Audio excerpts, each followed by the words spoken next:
7 ஆகுது. எழுந்துரு.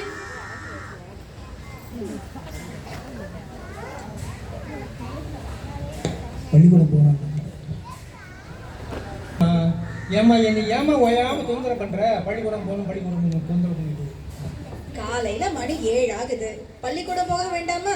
அப்ப எழுந்துரு, டைம் ஆகுது. கொஞ்சம் பொறுமா, கொஞ்சம் பொறுமா, தூங்கிட்டு வரேன்மா. படிக்கிற பிள்ளைங்க அதிகாலையில எழுந்திருச்சு முகம் கழுவி நேரத்துக்கு உள்ள இருக்கிற பாடங்கள் எல்லாம் படிக்கணும். அப்பதான் நல்ல மார்க் வாங்க முடியும். எழுந்திரு தம்பி. சரிம்மா, இதோ உடனே எழுந்திருச்சாம்மா, படிக்க ஆரம்பிச்சிடம்மா. நல்ல பிள்ளை. குளிச்சுட்டு வாப்பா, இட்லி வச்சிருக்கேன், தொட்டுக்க புதினா சட்னி இருக்கு, வந்து சாப்பிடு. என்னது புதினா சட்னியா? அது எனக்கு வேண்டாமம்மா. புதினா சட்னி வேண்டாமா? ஏன் தம்பி? அது உடம்புக்கு ரொம்ப நல்லது. அதை சாப்பிட்டால் இருமல் சளி இருக்காது, வயிற்று பூச்சி தொல்லை எல்லாம் இருக்காது. அதெல்லாம் சாப்பிடணும். சீக்கிரம் சரியா கிளம்பி வா. சரிம்மா.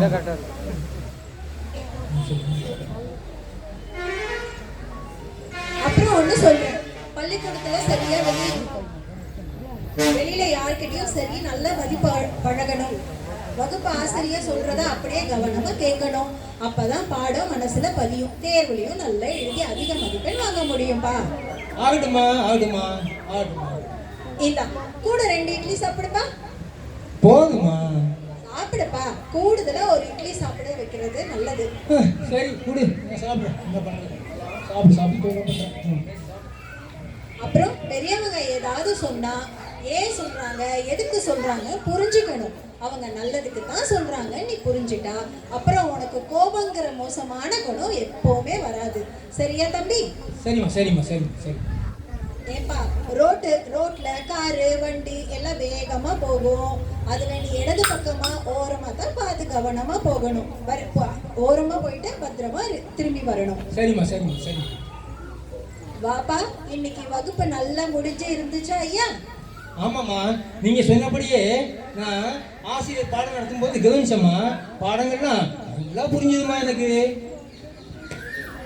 சரி, அப்ப போய் கால் கையெல்லாம் கழுவிட்டு வாப்பா. உனக்கு பிடிச்ச எள்ளுருண்டை, முறுக்கு, பால், சுக்கு காபி எல்லாம் வச்சிருக்கேன், சாப்பிட வா. என்ன சாப்பிட்டா தெரியுமா?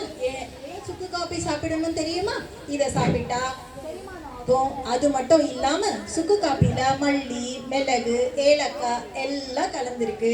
சோம்பல் இல்லாம எப்பவும் சுறுசுறுப்பா உடம்புக்கு தேவையான எல்லாம் கிடைக்கும். எடையும் போடாதையா. புரியாமா? எனக்கு தெரியாதுமா. பத்திரமா விளையாடணும். வாப்பா. நான் விளையாடிட்டு வரேம்மா. நல்லா விளையாடினியா தம்பி? அப்படியே விளையாடிட்டு வந்த உடனே உடம்பெல்லாம் குளிச்சு கழுவி விட்டு பாடங்கள் ஏதானு இருந்தா அதெல்லாம் படிக்க ஆரம்பிக்கணும். ஆமாம்மா, இதோ வந்துடுறேம்மா. ஏப்பா, பல தடவை சொல்லியிருக்கேன், படிக்கும் போது சத்தமா நல்ல அனைவருக்கும் கேட்குற மாதிரி குரல் வலுக்க நீ படிக்கணும் என்று. அதுவும் உனக்கு நல்ல திரும்ப திரும்ப படிக்க முடியும், மனதுல நல்லா சரியா பதியும். வலுவாகும். ஒருவேளை நீ தப்பா படிச்சனாலும் நான் வேலை செஞ்சுட்டு இருக்கும் போது அதை கவனிச்சனா உன்னை திருத்தறதுக்கும் அது எனக்கு வாய்ப்பா இருக்கும்.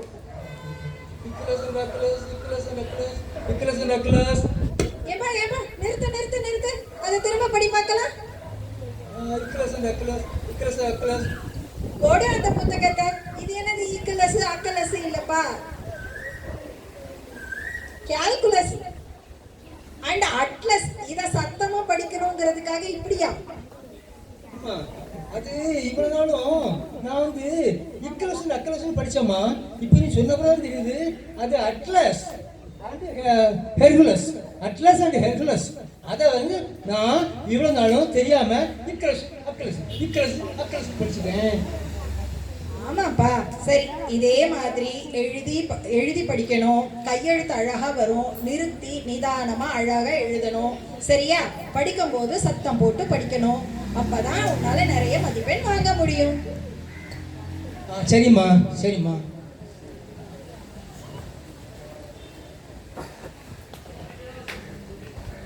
மணி இரவு 9 ஆகிடுச்சு. இந்தப்பா திருக்குறள் புத்தகம். புத்தகம் மனுஷங்க வாழ்க்கை எப்படி சிறப்பா இருக்கணும் பல ஆயிரம் ஆண்டுகளுக்கு முன்னாடி சொல்லியிருக்காரு நம்ம திருவள்ளுவர். அதனால தினமும் காலையில எழுந்திருச்சதும் ஒரு குறளையாவது படிக்கணும். பழக்கத்தை நீ வச்சுக்கணும். சரியா? சரிம்மா சரிம்மா சரிம்மா, நான் டெய்லி படிக்கிறேம்மா, தினமும் படிக்கிறேம்மா. சரி வா சாப்பிடுவோம். சரி நேரம் ஆச்சு, வா இப்போ போய் நம்ம படுக்கலாம். அப்பதான் காலையில எழுந்திருக்க முடியும், நீ திரும்பவும் நாளைய வேலைகளை செய்ய முடியும், படிக்க முடியும். சரிம்மா சரிம்மா, நீங்கள் சொன்ன மாதிரியே நான் அதிகாலையில் 4 மணிக்கெல்லாம் எழுந்திருச்சு படிக்கிறேம்மா. அப்படியே திருக்குறளில் ஒரு குறள் முதல் குறள்லேருந்தே தினமும் ஒரு குறள் தவறாமல் படிக்கிறேம்மா. சரியாம்மா? நன்றிம்மா. நன்றி நன்றி நன்றி. சரிடா தம்பி, நீ இது மாதிரி ஒழுங்கா இங்க படிச்சனா நான் உன்னை கல்வி உலக நண்பர்கள் குழு நடத்துற சதுரங்க பட்டத்துல இலவச திருக்குறள் வகுப்பு நடத்துறாங்க. அதுல உன்னை கொண்டு போய் சேர்ப்பேன், நீயும் அங்க நல்லா படிக்கலாம். சரியா? ரொம்ப மகிழ்ச்சிமா, ரொம்ப மகிழ்ச்சிமா. நானும் கேள்விப்பட்டிருக்குமா இந்த திருக்குறள் வகுப்பை பற்றி நான் கேள்விப்பட்டிருக்கேன். இது வந்து நண்பர்கள் குழு பல ஆண்டுகளாக நடத்திட்டு இருக்காங்கம்மா. அப்படியே நண்பர்களும் சொன்னாங்க. நான் உடனே போய் அங்கே சேர்ந்துக்கலாமா. எங்களுக்கு லைப்ரரிலாம் இருக்காமே, அங்கே ஆசிரியர்லாம் நமக்கு நிறைய கற்றுக் கொடுக்குறாங்கம்மா. அதனால நான் போகிறேம்மா. நீ அங்க இருக்க புத்தகங்களும் படிக்கலாம். அங்க இருக்கிற ஆதிபகலவன் ஐயா உனக்கு நிறைய திருக்குறள் சொல்லி தருவாரு. அது இல்லாம நீங்க வந்து தமிழ் கத்துக்கலாம், எல்லாமே கத்துக்கலாம். நான் ஒண்ணு அங்க நாளைக்கு எடுத்துட்டு போயிட்டு சேர்த்து விடுறேன். சரியா? இப்ப போயிட்டு நீ தூங்கலாம். சரிம்மா, நன்றிம்மா நன்றிம்மா நன்றி.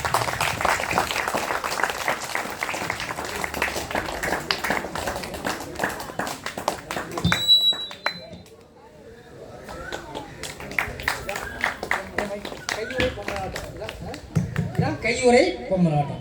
சரியா? இது நம்ம நடுவரல் பார்த்தீங்களா, நம்ம நடுவரல் ஆள்காட்டி விரல். அந்த ஆள்காட்டி விரலை நம்ம என்ன செய்யணும், தலைக்கு தொண்டையில் ஒரு சின்ன ஒரு துவாரம் இருக்கும், அதில் நம்மளை நுழைச்சிக்கணும். அப்புறம் பெருவரல் பார்த்தீங்கன்னா பெருவரல், அந்த பெருவரல் இந்த கையில்.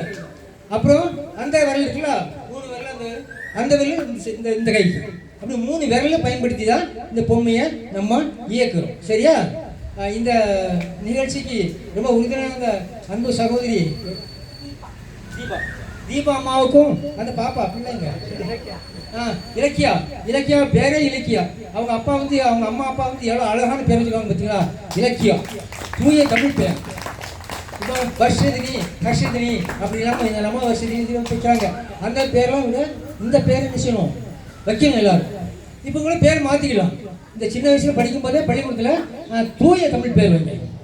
தூய தமிழ் பேர் எதுன்னு வேணால் நம்ம ஆசிரியர் ஐயாக்காக நம்ம ஐயா ஆதிபவன் ஐயாட்ட கேட்டீங்கன்னா அவர் தூய தமிழ் பேர் உங்களுக்கு ஆண் குழந்தையோ பெண் குழந்தையோ சொல்லுவார். அந்த பேர் இப்போ மாற்றிக்கலாம், பிரச்சனை இல்லை.